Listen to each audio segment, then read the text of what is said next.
I want people to understand fundamentals. I don't try to spread fear in the market. That's why I just want you to find good projects that even if a crash does come, like even if you bought Amazon at its highest peak back in 2000, the dot-com bubble, and you held it till now, you'd still make a killing. And that's what I'm saying with projects like Algorand. I'd even say Bitcoin and other ones that are out there. If you're invested in solid projects with good fundamentals, you can weather any crash.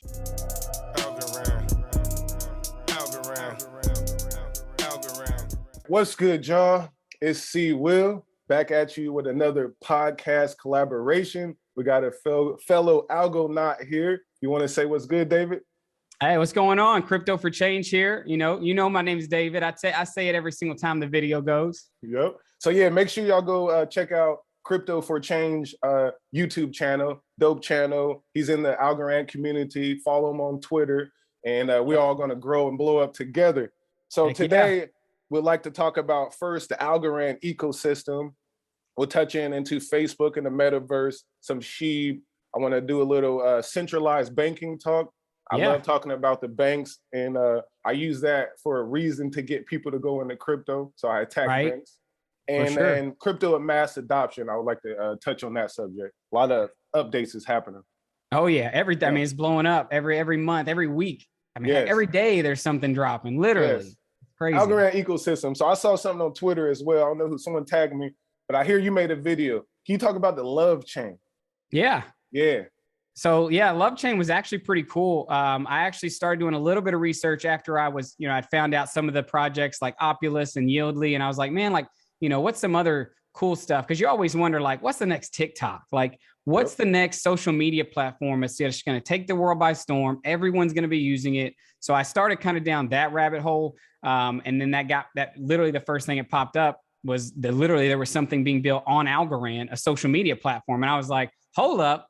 Like, how did I not know about this? So it was, it's I think they've been working with Algorand for the past 4 months, he said in the interview I did. But they had, him. Yeah. I did an interview with I think he's the marketing guy, Adam.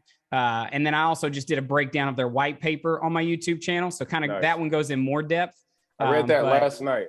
Yeah. It is awesome. I mean, one of the biggest things right now when you use Facebook or Twitter or some of these social media platforms that we have, one of the biggest things I love is the fact that your data right now is gold. And he even mentions that in the interview. It is gold. Like, forget Bitcoin, forget real gold. Like, your data is gold. And the thing is, all these, companies, like, you open an app on your phone, what's the first thing it asks you? Can I have your data? Data. Yeah. It doesn't ask for your wallet. It doesn't ask for your wallet. It doesn't ask for your money. It says, can I have your data? And can I track you across all of your other apps that you're using? Facts. And that's huge. And you're not getting paid for it. They're just taking your data.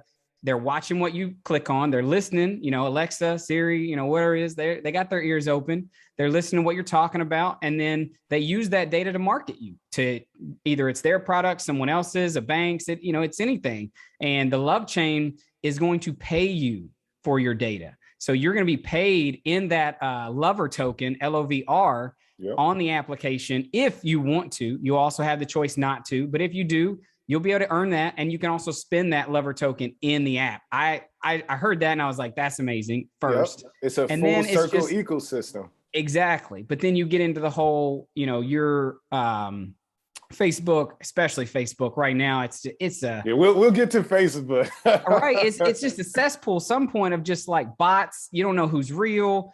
It is what it is, but Love Chain, with it being built on the blockchain and on Algorand, it's going to be secure, and you're not going to have these fake accounts and all this negativity. It's about love. It's about people coming together, supporting each other. And I think that's huge. And it's something that the social media space desperately needs. They should be the ones building the metaverse.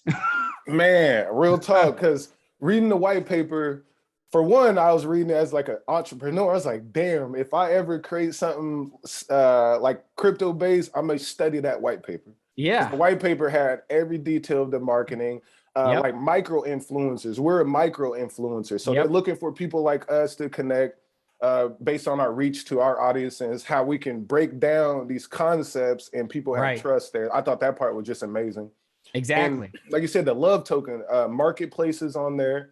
We're minting photos, videos onto the blockchain. So we're making it permanent, right? So you got to be careful what you're saying, I guess, right? Yep. That's the part I love about the blockchain. And they're going to be in the NFT. That was something that, reading the white paper, I don't think they had made that update yet. And they're going to be in the NFT space. So you're going to be able to create NFTs out of the content you create and list them there. I mean, it's blowing my mind. I'm ready for it to drop. LoveChain, I'm pretty sure that they're going to drop either early December, I think. So it's not far away. I'm excited for that one for sure. And I see that then they're also like how Tiny Man got pulled. So what they're doing is going to put some, I believe, algos to back the love token so that it has more value. So we actually have an asset that's, really going. And I've seen they got BNB and ETH, I believe ETH connections that would be on there. Yeah, I think it's going to, and that's the thing. Once these bridges get built, I mean, Yieldly wants to do it. Algorand, they want a bridge. They're not going to make you choose like, if you want to choose Algorand, choose Algorand. If you want to choose Ethereum, choose Ethereum. You want to choose Solana, choose Solana. But there's going to be bridges where you can still interact with other ones. And I think it's kind of like what you see with Opulous. Opulous has its ASA and it also has its ERC20. It's huge. And I think that's why the adoption is a lot faster than, say, a Yieldly or, Smile and some of the others, is because it's only on Algorand. And right now, Algorand's, it's not being pumped, or it's not, they're not trying to pump it. You don't see Silvio out here, posting stuff. He knows what he built. He knows it's one of the best. He doesn't have to get out here and pump it. He's just going to let the tech and the platform speak for itself. Exactly. And it's like, in this situation, it's like he doesn't even have to speak. He got guys like us going to bat every day. Exactly. I have conviction. Right. It's like, and this is why I tell people on my channel, I say, go send a transaction on Ethereum, take 2 of your own wallets and send it to yourself. Do it with Bitcoin, do it with Algorand, do it with Solana, Cosmos, and then you're going to end up running back to Algorand. That's what happened to me. I experiment when some new stuff is out. It's amazing. On the Algorand ecosystem, the love chain is coming. We got AlgoDex, which is like Tiny Man, another decentralized exchange. Yeah, that one will actually have an order book. So it'll be a little bit different than Tiny Man. I have an interview with the creator of that one as well. We kind of broke down a little bit about, how the AlgoDex is going to be different than Tiny Man. So let's break that down right now. The audience would love to know. Right. So with Tiny Man, it's a, MMA, automatic market maker. There you go. Yeah, the word was leaving my mind. But with that, it's people pooling their money together, and they're, obviously they're earning. They're earning that money for them participating in the pools. But then when someone like me or you or one of your, anybody who wants to come and swap, you're using their liquidity that they're adding into the pools to then get it. Whereas with the AlgoDex, that's going to be more of like a traditional, exchange, but still decentralized. There's no entity controlling it. It's still going to be a peer-to-peer transfer of, assets, but it'll have limit orders. I'm pretty sure stop loss, all of that stuff, to where you will be able to, kind of like if you like right now, before Tiny Man, I was buying most of my ASAs on either MEXC Global or Qcoin for Opulous when it first dropped. So, you kind of have that ability to place a limit order. Well, you don't have that with Tiny Man. Tiny Man is just, it shows you the swap. It shows you what your rate's going to be, the slippage, all that stuff. And then you swap and then you see what happens. Obviously it's always pretty close to what it says it's going to be. But with the AlgoDex, you'll be able to place those more intricate buys, actually go to sleep, put an order in, wake up, see if it fills, and that's awesome. That's what I need too. Cause sometimes I can't catch that dip when it dropped down to $1.71. I want to hit that because I know it's going back to $1.90, $2. Exactly. To make an easy flip right there. So that's what I'm excited for sure. Limit orders, stop loss.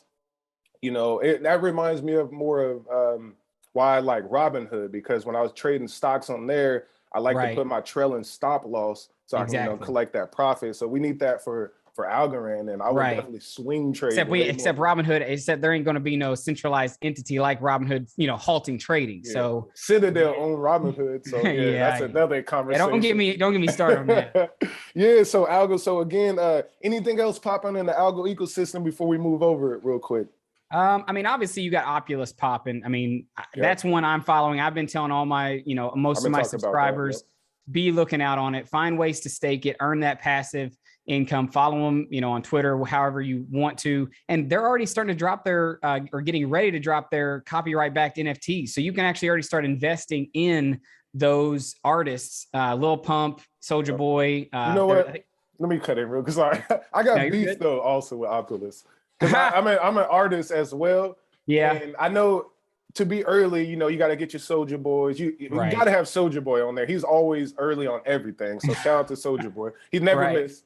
But I want them to open up to the public, basically. Right. You know what I'm saying? Because people like myself we got 1,000 people that will really rock with us, Right. So and I think it will. I think just as you saw Yieldly start. So Yieldly started its own thing and it was going to hit the NFT space. Yep. And then you saw them tweet out, hey, we want to help all creators. And then they started marketing other people's NFTs. I think you will see Opulous get to that. I just think they're trying to build the because obviously, the creator of it, he had Ditto Music. He's already had built something. So he's building a foundation with which, he can help those who were in early, the people who are with Ditto Music, whoever those artists may be. I think it's like 500,000 something. Yeah, and I'm then with DistroKid. Yeah. But that's one project. And obviously Yieldly is one of my favorites. And you got all kinds of other ones. Folks Finance is coming out soon. I covered yesterday ARCC. I think that one is important. I dove in a little bit more on the website, just like on my personal time, even stuff I didn't show in my video. But it's a know your customer site as well. And it helps out with Southeast Asia. And of course, we know the Southeast Asian market is huge. Oh, yeah. Massive. It's huge. Yeah. So like even in like Africa, too, we could talk about it later. But the Nara, they're that part of the world are mostly Android users. Right. And they're building these systems to, be with Android phones and all that. We're mostly iPhone over here on the west side. Right. Still the same blockchains. And I see that ARCC, that coin is low. It's about like 0.8 cent or something like that. Yeah. I can see that coin going up because microfinancing is something I've been studying for a while. How to get small pieces of Tesla stock without being on the NASDAQ exchange. It's like something, I know we're going to talk a little bit about SHIB. Yeah, we got to talk about SHIB. But it's funny because everybody, I feel like so many people, they gravitate towards something like a SHIB or something like a Doge when it was early on because of it's worth 0.00000, and then you put a number. And they think, call it technology, man. Right. And they think if they can just get to a penny, I'll be a millionaire. But like, if you really think of it, take Bitcoin, but then think of it how Bitcoin is broke down, a Satoshi. How many Satoshis can you buy with $1? Way more than if you're thinking Bitcoin, one Bitcoin is 60. I can't afford it. It doesn't matter. You can buy fractions of it. And then what happens when a Satoshi starts to climb all the way up? And it does the same thing, and I think it's just, there's a lot of, it's a mental game. It's really what it comes down to. What I see is some smart people, right? So we're not in their target market because we are like fundamental investors by being in Algorand. You got to have some type of fundamental to go there. So Doge, what I seen was Doge. Yeah, we can move into Doge and SHIB right now. Let's do it. With Doge, like I even had some Doge at 0.006 just to try it. I was like, this is crazy. And then I'm understanding, I sold it when it went up, but I was like, you know what I mean? I'll beat out that story.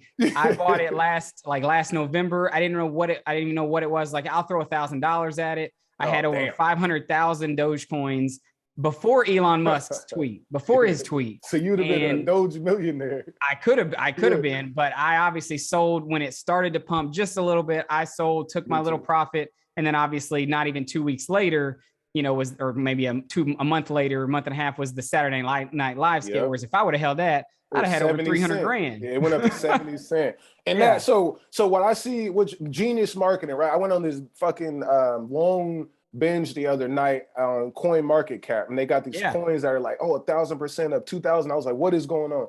Right. Every single coin is a clone of Doge and Shiba now, where they're all 0.00001, and then they're fully like only marketing. I'm looking at their rollout plans. They're like, we're just gonna market and blow it up, kill Doge. So what they're doing is taking a non-savvy investor and using marketing tactics to get them to put their money in. What they're doing is and they're getting them. It's kind of like, it's a gateway crypto if you want to basically, you want to use it. But the thing is, it's like, here's what I would say. And obviously I didn't live through the .com crash. I didn't see, I wasn't, I was so young. I wasn't there to live through the .com crash. But if you ask people, and I've talked to many people who are at, at our apartment complex when I'm at the pool, and that they lived through it, they invested through the .com crash. It's similar. The fear of the internet was so strong. No one knew what it was. There were literally .coms for everything. Marriage.com, ilovepets.com. Yeah, I remember. Obviously Amazon.com. There were the big ones, but there were also tons and tons and tons of stuff that was just whatever they could put in front of .com was created. And you're seeing that again with crypto. Anything that can be created, anything that can be marketed, and anything that people will buy is being created and getting sold to, the people. And so that's why I do see an eventual crypto crash coming. I don't talk about it on my channel because I want people to understand fundamentals. I don't try to spread fear in the market. That's why I just want you to find good projects that even if a crash does come, like even if you bought Amazon at its highest peak back in 2000, the .com bubble, and you held it till now, you'd still make a killing. And that's what I'm saying with projects like Algorand. I'd even say Bitcoin and other ones that are out there. If you're invested in solid projects with good fundamentals, you can weather any crash. But when the crash comes, SHIB, Doge, I have no idea.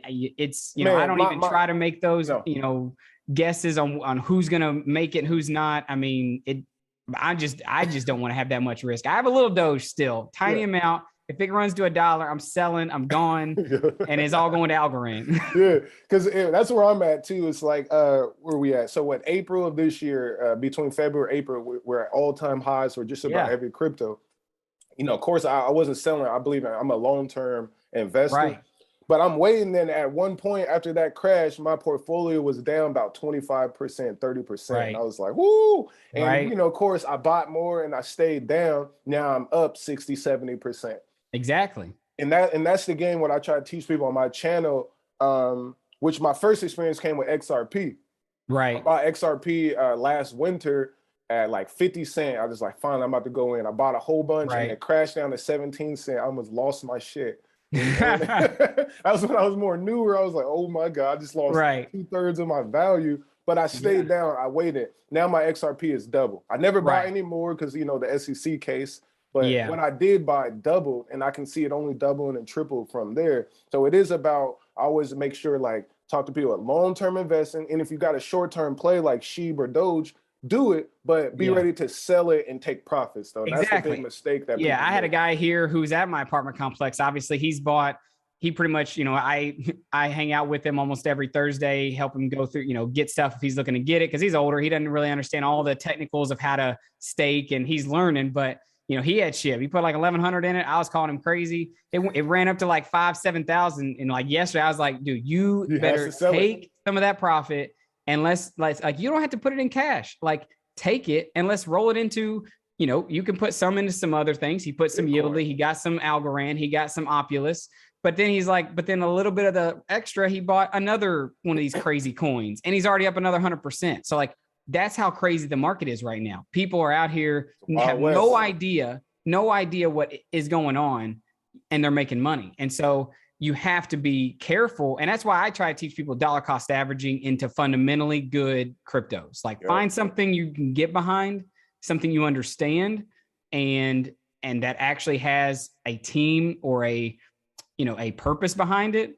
And dollar cost average into it, enjoy the runs. And if you want to take some profit, but find those projects that are good for the long run, not just ones that are, just pumping and just hype. Exactly. I got a friend, I've been trying to teach him. He's been learning, but he only buy when he hear it. And I'm like, please do not, because if you buying, if you're hearing about it, there's a reason. Yeah, and it's like Doge is at what SHIB get to? They was like, oh, if SHIB get to one like 0.001, I'll buy it. I was like, so you want SHIB to 3x more than it already has, then you'll buy it. You're fully insane. You're gonna be holding it back. So I'm like, so I'm teaching them, buy when we're all afraid, buy when the blood is red on the charts. That's when you buy, and you sell when it's green. It's a hard concept for people to understand. It is, because it fights against your mentality. It's all a psychological game, especially if you're staring at your charts every day, or if you're looking at your crypto every day, like I used to do that back early. That's why I sold Doge for $200 profit where I could have held it and made 300K. You have to, you got to build a psychology in your head that starts to knock out all this, what the world's trying to say and all the news and everything like that. Cause back then, I was making dumb trades. I'd buy something when it ran, sell at a loss, get pissed, and then almost want to get out of the market entirely. And then I started watching some people on YouTube. Stockmo is one of them, where I started learning, okay, dollar cost averaging. I can buy something, and then, if it tanks but I still believe in it and the fundamentals of it, whether it's a stock, whatever the asset is, stock, crypto, if I believe in it, like Tesla or, Algorand, if it drops 20%, I actually see value there. And whereas before I was just mad, I was like, man, like I just lost 20% of my, $100, $1,000, whatever it is. Exactly. And then you're mad and you chase. And then when you chase, that's where you lose your back. You lose everything. Yeah, you get wrecked. It's like overall, what I see, you get higher returns from just long-term investing.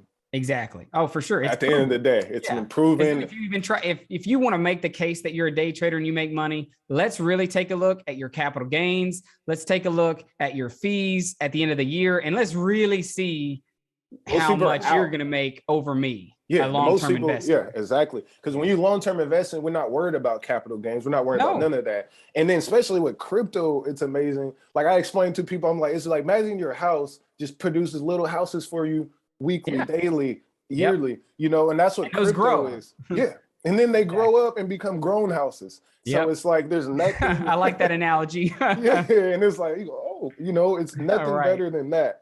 All right. Can we move over to Facebook and the metaverse? Yeah, let's get it. So, y'all, let's set the scene. So, as we know, Facebook has a lot of data cases. Put my Oculus Rift on real quick. Exactly.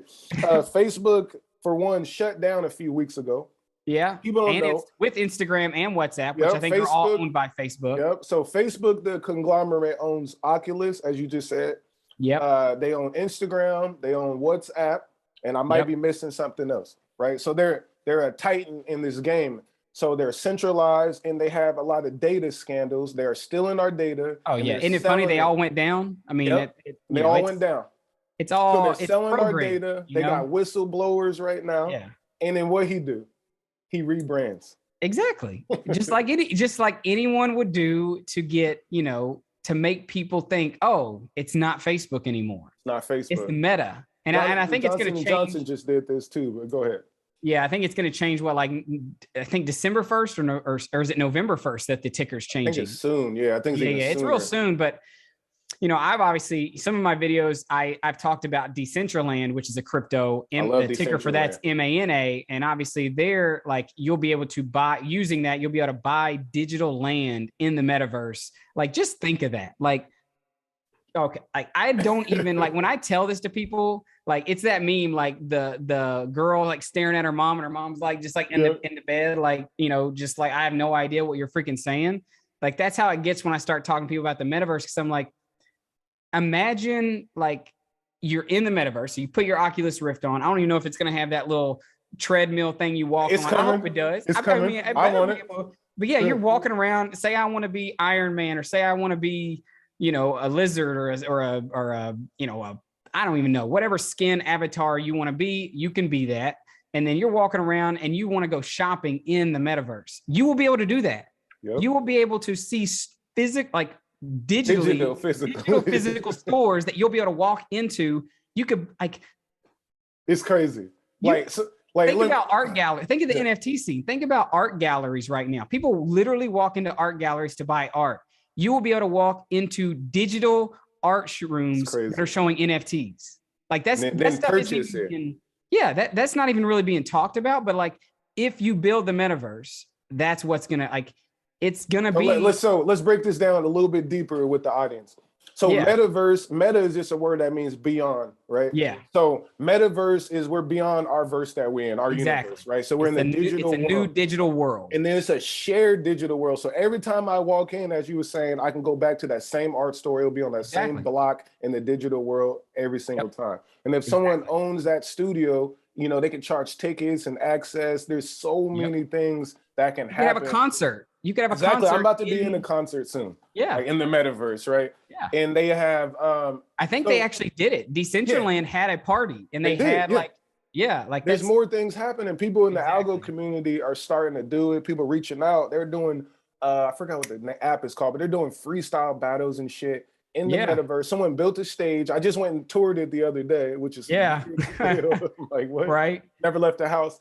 But yeah, so they're building and they got performers on the screens. Everybody's in there dancing with their avatars. People are talking, and I'm like it's just insane. But that's where we're at. So what Facebook is doing, they're taking Facebook and saying we're not a social media, we're beyond social media. We're now a metaverse company. So they've got Oculus that they've been building. They got the Ray-Ban glasses. They're doing if you heard of HoloLens, so we'll be getting this new technology where it's kind of like Iron Man. They're overlaying digital world overlaying in our almost like a Star Wars, like, you know, Ben Solo, I need your help, like a little holograms and shit. I think he showed even on the video for the meta, like, you know, you could have fencing, you know, you could do fencing with someone who's across the world. Lightsaber battles. I played Oculus. Yeah, with the Oculus, they got Star Wars integration. Exactly. It's going to, and here's the thing, like, obviously it's scary. I mean, thinking about this, it can be scary. It can be, you know, I don't know what all is going to come through it, but it also there is good in it with just the ability to connect with the world on a much, you know, faster, you know, speed, and also just I would say a more real, but obviously everything's gonna be digital. It's gonna be kind of interesting because, you know, if I'm in the metaverse, I'm probably not going to be looking like myself. So it's really going to be hard to tell, you know, who you're even interacting with, which I think is pretty cool because it will start to destroy barriers between the world's borders. Because like if you watch the movie Ready Player One, Steven Spielberg, that one is something that, like, the characters inside, they have no idea what their real life person, the character is. And then when they meet them, they're like, holy cow, like they have I wouldn't hang out with you if this was real world, because my prejudice, and when I see you, you know, I may be prejudiced and I may judge you and not want to be around you. But in the metaverse, what do you know? Yeah, that movie is funny. Good to point that out, because their group was so diversified from Ready Player One. Yeah. Even one of the guys was a kid, and no one knew that it was a 12-year-old or whatever that was. Then the lady that was a guy was actually a girl in the real back end. So it is these things where, like, even for you, I didn't know what the hell you looked like. Until I started looking at your YouTube. Oh, okay. So Twitter did that to me. I'm talking to all these people. I'm so comfortable with someone who doesn't have a face, that's some emoji or avatar DMing me, and we're chopping it up.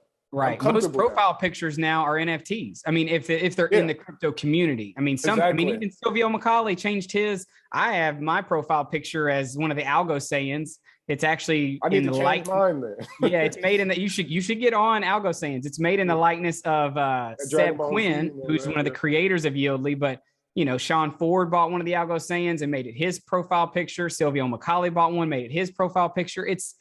It is interesting to see how the world is evolving. And I know a lot of people say, you know, this isn't going to happen the way it is. But I think most people who are saying that are people who are thinking, people older than me. Like, I'm almost 30, you know, people in their 40s and above, even I would say 30s and above, you know, you may be right. They may not be as excited about the metaverse and as excited about crypto or all this digital stuff. They may think, no, physical is where it's at. I'm living in the physical world. And that's great and all.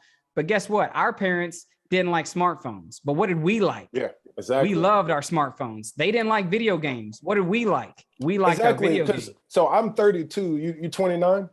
28. About to turn 29. So we're just about we're in the same generation. And it was like, since I'm a little older, I did come from the world just few years old, right, where there were pagers and all that. Well, shit, you're not that far away from that either. So we seen pagers and everything.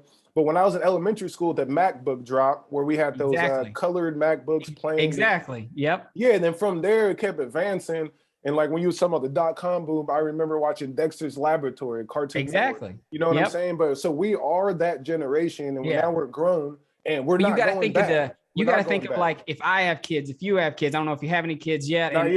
And our kids, as they grow up, and even as they're growing up now, they're growing up very different than I did. I mean, some kids, like my niece and nephews, literally are in first grade, second grade, and they are not even with COVID going through that. They were at home doing school. That's so that's my nieces different too. So they're they're going to be so inundated into the internet and into the web 3.0, you know, the next version of the internet. All they're going to know, not all they're going to know, but they won't even, we could damn near say they won't know social media the way we know social media. Social media will be so different. Like, and that's the thing, is just how fast it moves. Yeah, they were talking about they won't know banks. They won't really actually know damn near physical sports, or they may not even know cash. I mean, think of that. Think about, I was like, these kids, they like these kids, we're already talking like we're 80-year-olds sitting on a porch or rocking chairs. Yeah, but that's how it feels. And I feel young as hell, because it's our generation who started with millennials and whatnot. But yeah, like I tell my mom and them, I'm like, y'all didn't have iPhones, and that's like all we know. Like, I feel weird if I'm not on my computer or on my phone now. So like you said, they throw tantrums if they don't have that iPad, iPhone in their face. They don't need it, but because it's so easy to keep them occupied and keep, releasing that, hormone in our body, I think dopamine or whatever it is. Yeah. That one, I mean, that's literally what most social medias captivate on. It's the likes get us going. Exactly. The attention, just watching someone do something. I mean, there's literally kids who would rather watch a kid on YouTube play with toys than actually play with the toy themselves. And I mean, I play League of Legends. I'm a gamer to some extent still. I would literally sit and watch a whole hour-long video of a guy playing League of Legends in a certain character. It's interesting. And that's something that, like, my parents, I'm sure your parents, they never would have thought that. But that's why, as an investor, as someone who's getting into crypto maybe, or someone who's learning about this new meta, if you're investing in it early, you have to have long-term thinking. You have to think, what are my kids and their kids going to be using? Because that's the key right there. And if you do that, you can build generational wealth. You can take small amounts of money now, and by the time your kids are grown or whatever it is, it could be worth millions. Yeah, let's talk about this. I'm looking at my notes. What you said is key. What we're saying is we're not investing into now, we're investing into what's to come, right? Exactly. And then, example, our parents and them should have been investing in banks and community credit unions and whatnot. So now what we're investing in is the digital versions of these banks. Right. And so centralized to a decentralized, our money is going decentralized now. Right. So eventually, I seen MasterCard just put in that basically everybody in their network can start selling crypto and doing crypto things. Visa is already doing. I have a crypto.com Visa card. Yeah, right? I have my Coinbase card. I use it. So these things are happening. I took out a loan on the Nexo app. So instead of going into the bank and saying, hey, here's my pay stubs, here's my history, here's my whole fucking life on a piece of paper. Exactly. Nexo was like, how much Bitcoin or XRP you got? I said, cool. And I borrowed half against it, and there was no questions asked. Don't pay me back whenever you pay me back. So that's where we're at. And that's what we need to be investing in.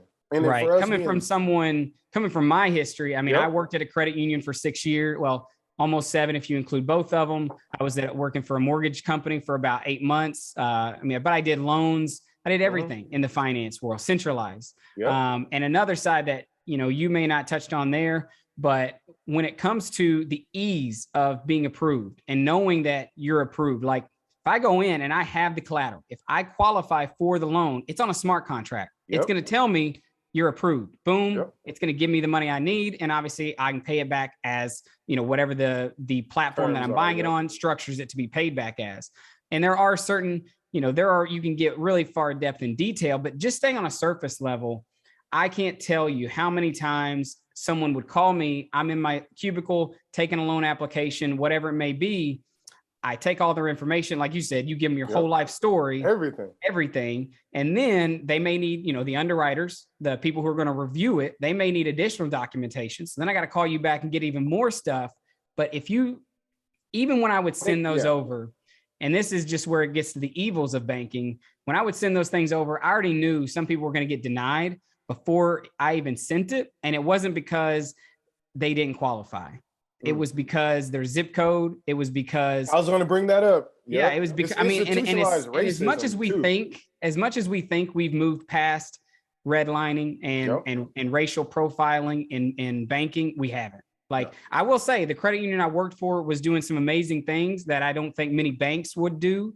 They were purposely going into certain neighborhoods that historically had been redlined. And if people don't know what redlining is, pretty much just means banks back in the day literally used to take a map of a city that they were in and they would draw a line around a neighborhood or an area and say either A, we're not going to go there. We're not going to offer, if anyone from that area tries to get financing, they're denied. Or they would target that area and say, this is an area they're not versed in money and finance. So we're going to give them deals, but the deals are only going to benefit us. And so coming from that, and that's why I haven't gone back into the finance world. Like, I literally, I got chills right now just talking about it because like it got me so mad when I would hear the underwriters come over and talk to me, and they're older than me, and they, maybe they have prejudices for certain reasons or whatever it is, but like human error in that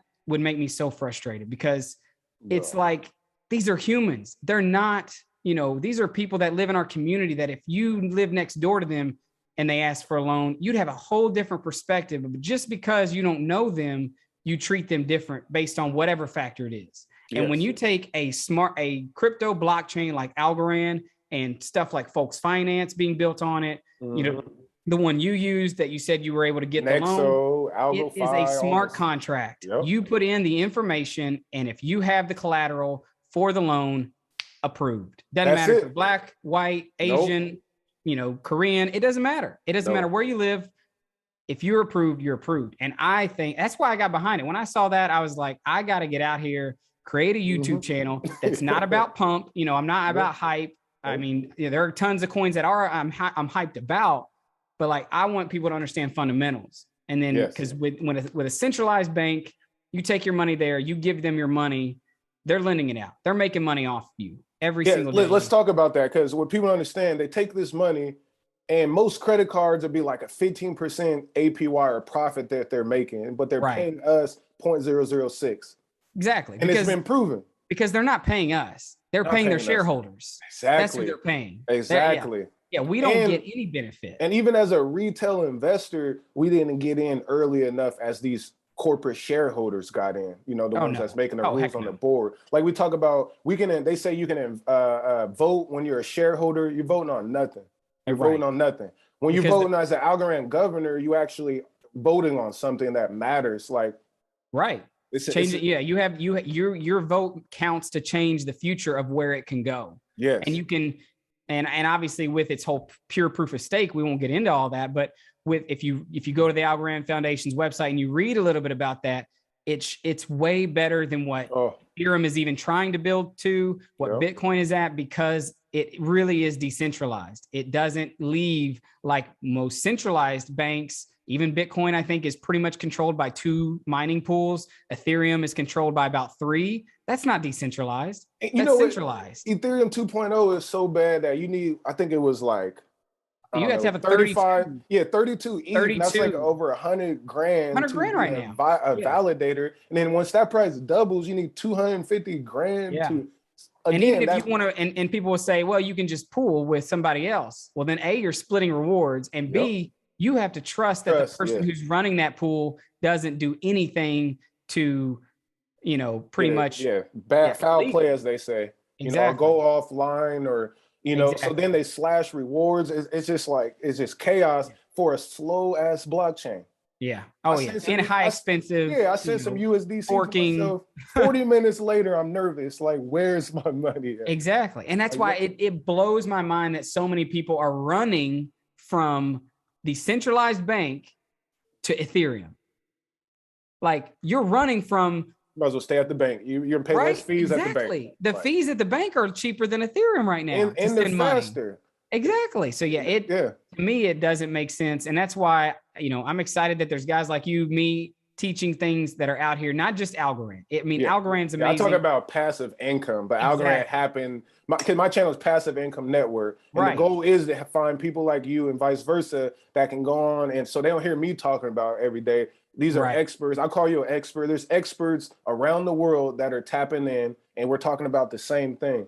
And, right. you know, when we're on this internet, I'm finding more like-minded people via this internet and this damn camera more than I do in real life out there. It's the law of attraction. You know, people don't know the law of attraction. Yeah. It's like me back when I was working at as a mortgage underwriter, man, or a loan originator. I was making so much money. The only thing I could think about was me getting my dream car I wanted, Porsche 911. Like, and you talking about, I saw every single time I was on the street, I saw it. Like, it didn't pass me without me noticing it. And that's the law of attraction. And it's like, whatever you focus on, that's what you're going to have. And so if you want passive income, if you want financial freedom, which is what passive income will bring you, and that's ultimately what everybody wants. They want financial freedom. You get that. And if you focus on that, you'll be way happier than you are right now, no matter how much income you have. Because trust me, I had the income. I was making over 6 figures and I was miserable. Miserable. My best job. I'm not making nothing. I'm on YouTube right now. I'm trying to get my channel noticed so that I can start making some money, but I'm happy, you know? Hey, same. I was working in the film industry, 12 to 15 hours a day, making the best money I ever made, running the crew. And I was like, I'm fucking unhappy. Yeah. Because I was like, fuck this money. I need to be free. Exactly. And then when I started investing, like really locking in and understanding, especially with crypto, we getting yields that pay out every single day. I was like, okay, I put my dollar in here and I was, oh, we got appreciation plus a yield. Yeah. And if it goes down, I just got to be patient. Right. It's nothing better than that. Right. I mean, right now, I think probably just with staking crypto, and I'm not someone who has hundreds of thousands of dollars in crypto. Working on it. Yeah, one day, but not right now. But still, I probably earn about anywhere between $5 to $10 a day in passive income that's been staked in crypto. Now, obviously, most of those are in volatile assets, cryptos that can move up and down. So some days it's 10, some days it may be 5, but it's still passive income that as these assets grow, that $5 to $10 I'm earning today could be $100, $200 a day. And that's where it's highly likely to be. Very, very likely. Yeah. And that's where, that's why I try to tell people. Good segue. Can we segue? Yeah. Crypto mass adoption. So I see these notes right now. India has went back on their crypto ban. They're bringing it back out. Yep. The U.S. has basically is like letting everything slide through. We see the Bitcoin for now. For now, right? Yeah. But too many billionaires own it, so they have to follow what billionaires say, right? Yeah. China, I think, is about to unban mining of Bitcoin. UK has done it, and now Nigeria has dropped the e-Naira. So it's like all these sovereign nations that have the bag. They're seeing that they can't stop crypto, so now they're figuring out a way to facilitate it. Right. What do you feel about all this? Right. I mean, I would say, it's all, I'm not going to say we're in the matrix, but there is a sense where it's programming. I mean, China banned Google, China banned Facebook, China banned, name something that China has not banned at some point. That's more. Because they banned Americans. Yeah, that's pretty much the harder thing to find. But the thing is, countries that have banned it, and even if the US were to try to ban it, it's all meant for certain things to happen behind the scenes. So as this mass adoption starts to take place, and you're going to see it in I think the stat I pulled maybe a month or so ago was like 20 something, maybe 25% of Americans right now own crypto in some form or fashion. Wow. But you have to think, out of that 25%, how many of them actually know what the heck they bought? Because most of them probably just bought SHIB. Most of them are buying Bitcoin because it's on the news, or Ethereum because it's on the news. They have no idea what they're buying. And then out of the ones who say they know, let's say I give it maybe 5%, probably a lot less than that. How many of them really know? And they're using it like you maybe would be. We're using it. Exactly. Not just owning it, but using it to our advantage. And that number is even more drastically low. So they have, as the infrastructure gets built, as Algorand's infrastructure is being built behind the scenes, the big news with El Salvador accepting Bitcoin, most people didn't pay attention. The next day, El Salvador said they're going to build the backbone pretty much of their crypto infrastructure on Algorand. You didn't hear about that because they didn't want you to hear about it yet. But as the infrastructure gets built to where it's more useful for not only banks to be able to benefit, because they're going to, they have to. Yeah, they got to get but the people can benefit and can have security in it, just like the internet. It had to go through that phase of like all the hype, and then it crashed. And then they're like, okay, it's still good, and here's why it's good. And then you're going to have that next, the eventual run up to where it just keeps going. And so you will have a mass adoption. I think there's going to be a lot of new people flooding into the market this winter because COVID's starting to go down. If you've not noticed, it's going down. The news right now is kind of chilling out. I mean, obviously you got the crisis right now. Pretty much the main thing I think is the shortage, all the ships sitting out in the ocean. That's a plan too. They're doing exactly. That shit it is. It's planned out there, but you don't have the fear that you had like last year. People not being able to go see their loved ones, or at least not as much. Yeah. So I think what you're going to see with this year's adoption and why this run is going to continue, I think, is what is everyone going to be talking about at Thanksgiving, Christmas? Well, everybody's going to be talking about it at Thanksgiving is crypto. Yeah. Everybody's going to have someone in the family who's like, I made, $10,000 on chip. Like everybody's That's me. I'm like, calling my family, And then between Thanksgiving and Christmas, you're going to have everybody trying to set up those accounts, help their parents, help everybody kind of learn more. So you're going to see a huge onboarding. I think, what happens when there's a lot of new money, inundated into a market. Normally you see a pullback because the whales are taking profit. Oh yeah, because they've been in early. Oh yeah. And what I'm excited for is when they let 401ks start to invest in cryptocurrency. Right. And technically I did actually have a Bitcoin IRA a couple months ago. Now I did move it out of there because I didn't, that was when I didn't really understand as much. But now that I know how to control my crypto and I honestly can manage it better, I would say I feel the same way. I closed it, but you can actually open up you can now Bitcoin IRAs. But this is the key. Crypto. We're going to be at these 401ks, right? When people are at their jobs, they're not even going to know they're investing in crypto. It's just going to be another fund for the most part. And that's what I understand. What they say when blockchain adoption is that the main people, like the main population, they won't know they're even using blockchain. No, they won't. That's once we get to that level, like you and I know, the people that know, and we're the ones that are going to be really rich too. That's the thing. And it's sad, like coming from a banking industry, like I've seen all sorts of people from the super wealthy to the people who don't have anything on, and they're homeless and they just maybe get some Social Security from the government or whatever it may be. The wealth gap is going to get bigger. It's sadly, it's sad, but that's why I still think there has to be people like me, like you, that are out here letting people know to try to get as many people on board as we can. And even once we make it to that next level status of however wealthy we are, we have to give back. We have to be ready to bring people up, because people that are not using crypto, you're going to be one day. Like, I mean, if you don't think you are, use it. If you don't think you are, I mean, you pretty much already are. I mean, the dollar is pretty much digital. I mean, yes, cash is still there, but if it wasn't for my wife getting tips because she's a hairstylist, we would never touch cash. We literally would not touch, even come in our house. Listen, only time I touch cash is when I go to the weed shop that tip. Exactly. That's like kind of it at this point. Right. It's like, because they accept, I smoke weed here and there, but they just only accept cash. So that's the reason. Like, I have no reason to give someone cash. Exactly. So everything's already digital. They're already priming you and building you up to use it. And I mean, like I said, let me grab it here, but I use this Coinbase debit card. USDC. I was like, where's mine? I got my crypto.com card. Yeah, I transfer it from my bank account and I swipe it. It's connected with Visa, but I swipe it and I pay in USDC and I earn 4% of the graph tokens right now. So it's like, let's go. Right. So we're the ones who are using it to our advantage. And, obviously there will be people who end up using it, just like people who hated the internet. And I'm sure I wasn't there, but I'm sure there were tons of haters and people that were spreading FUD about it. Guess what? You still use the internet, people who hated smartphones. They hate them. You still use it. Yeah, it's like if you don't tune in, you're just actually an idiot because it's happening. Yeah. You're in the matrix, but you're not even trying to grab that thing off the back of your head. You ain't trying to unplug. Because it's 100% happening.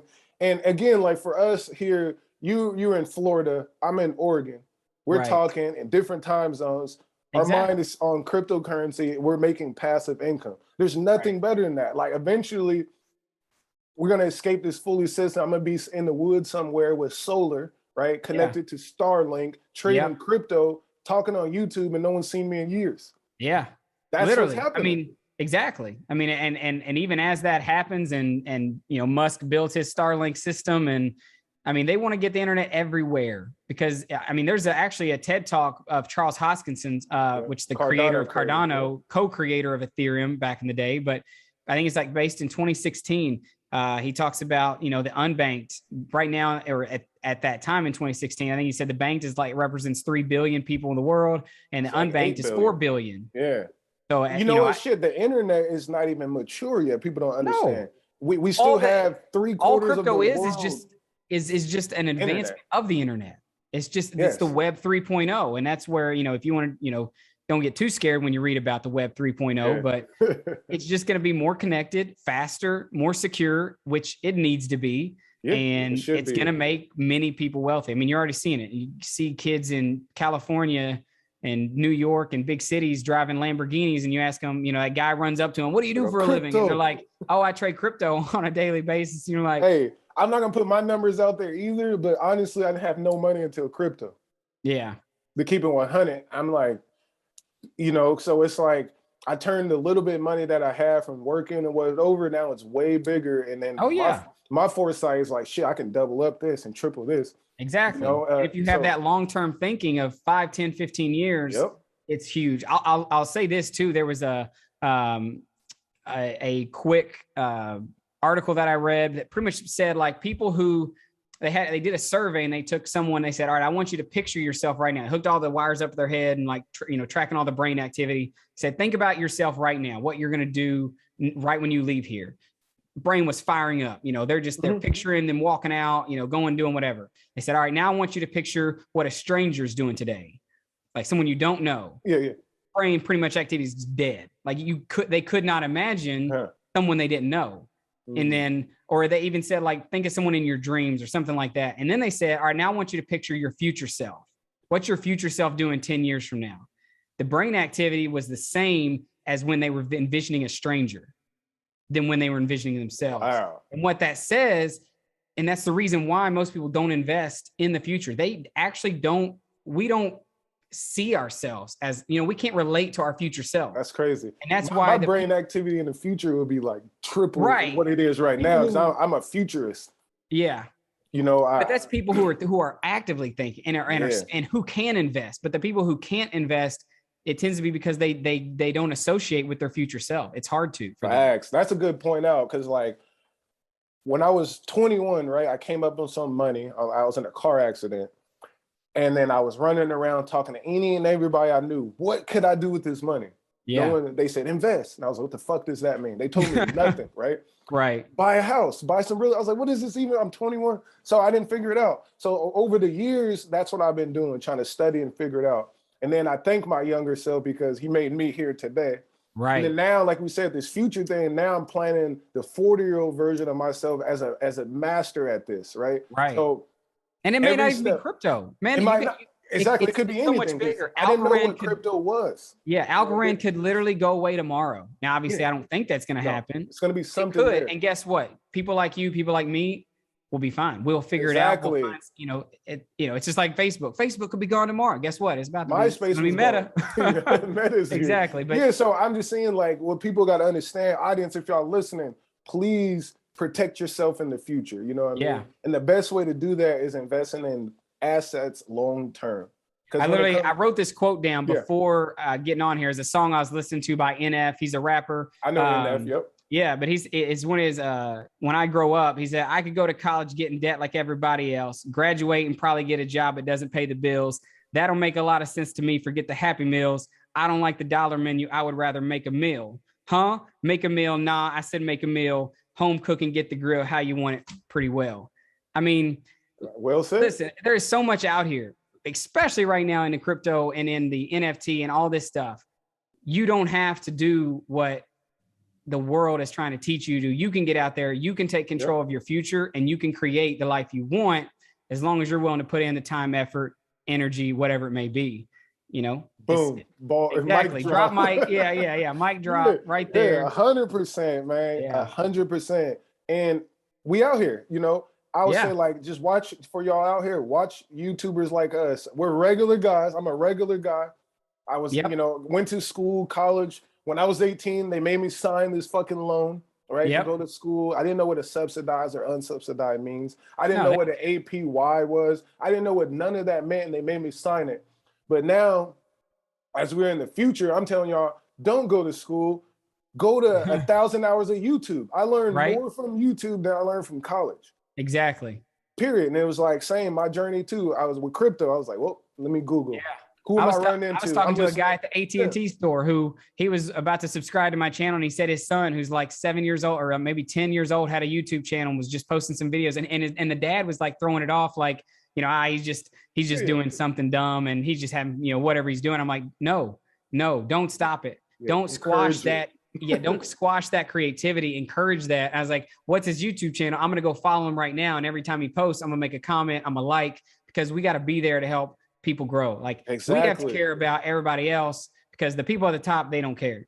That's what I'm saying. You know, it's crazy how if you start young, and if you start at whatever age you're at, you know, start where you're at, but be consistent. Learning. It's about consistency. Yeah. That's what I learned. Just consistency. Exactly. You know? And then stretch yourself, and most importantly, invest, because that's what we need. All right, man. Slowly we should get out of here. You got any words of wisdom? I know we've been dropping them. Just about to say, I'm having a great time talking with you as well. Heck yeah. Like, this shit's crazy. We're going to definitely have to do this again. Oh yeah. But we gotta get a podcast going or something. Yeah. Because like you said, my wife, she's tired of hearing me talk about all this to her. So I can talk to you, and we're right there on the same level. Yeah, because my wife too. But one thing she do like every day when I claim, I got these cryptos I'm claiming 10 p.m., 10 a.m. She loves that shit. Oh yeah, yeah. My wife just keeps asking, when do I get to go to part-time? I said, let me get back to you on that. Exactly. How fast this channel blows up. But you know, what am I excited about? Obviously, Algorand, you know, go check it out. Read the white paper on it, what they're all about. Follow me, Crypto for Change. White paper. Break down a white paper real quick. A lot of people don't know what that means. It literally, in most cases, it's a PDF document. It's just a document that goes over what the goal and what the company, whatever it is, trying to do. Crypto business plan. Yeah. Coin market cap. If you go there and you research any crypto, right underneath the ticker symbol, almost always it'll have the website and it'll have the white paper. You can click, you can read more, you can do your own research, which I always recommend, because you're never going to hold an investment unless you believe in it. It doesn't matter how hard the YouTuber that you're following, your buddy who's telling you about it believes in it. For you to hold it and hold through adversity, you got to believe it. But yeah, Algorand's, you know, massive. I love most of the stuff being built on it. But there's tons of stuff out there. I mean, even outside of Algorand, just in investing in general, I think just telling people about finance and just, you know, start to learn about who's in control of your money. Because once you take that step and you take control of your money, no matter what it is, it's huge. And I would even say, before you start investing, pay off debt, get in, you know, have an emergency fund. Those things are huge. 75% of Americans can't handle a $500 inconvenience or an emergency. Facts. Yeah. And that's scary. Clean your credit up. All of that. And I agree too. I even tell single guys, bro, you better get married. Yeah. Because women traditionally do better at these things. Mm-hmm. And it keeps you out of other financial troubles, because you have a partner that you can talk to about this stuff. Because when I got married recently, and like, it made everything just better. I got more time. I got marriage more is a great focus. thing. It is like, and I was like, shout out to Boku Rum or some guy, but it's like I heard a guy was like, you got better get married. Told me this in 2013, 12. I've done it years later, and I was like, fuck, getting married is one of the keys. Right. Is because you're stable, you have a unit, and then y'all can do finances together. Y'all can do your troubles together and your happiness together. And that's what I make sure that, you know, just don't go out and marry anybody. You know, make sure it's someone whose goals align with you, you know, who's looking, you know, the same direction or similar direction you're looking. Yeah, I think that's huge. But no, I love talking today. You know, I look forward to seeing this, you know, get out there and having the comments and everybody and what they're going to say in response, because that's all it is. It's the discussion. It's having an open talk to be able to, you know, hear points of view from different backgrounds. My background's very different than yours. And both of our backgrounds are very different from all of our audience. So I would love to see, you know, people's comments and what they're sharing, what they want to say. because that's how we grow. It's how we learn. And, follow me on Crypto for Change, YouTube. I'm sure you drop a link in the description. I'm also on Twitter. Obviously we both share and comment on each other's stuff quite often. And got some big news. I say this big thing is coming is that Decipher event at the end of November. I'm going to it live. And you in Florida. I know. It's only 3 hours away. It's only 3 hours away from me. So I'm excited to get there and just, I'm going to be like staring, like a little kid in a candy store when they start talking. I'm gonna be like, honey, I'm selling more money every asset we have right now is going into Algorand. It doesn't matter, but man, that's huge. That's a big thing. And I think as the next years go on, Algorand has some massive potential. So be on the lookout for just it and it growing. Yes, sir. Y'all heard it here. I'm gonna stop the recording.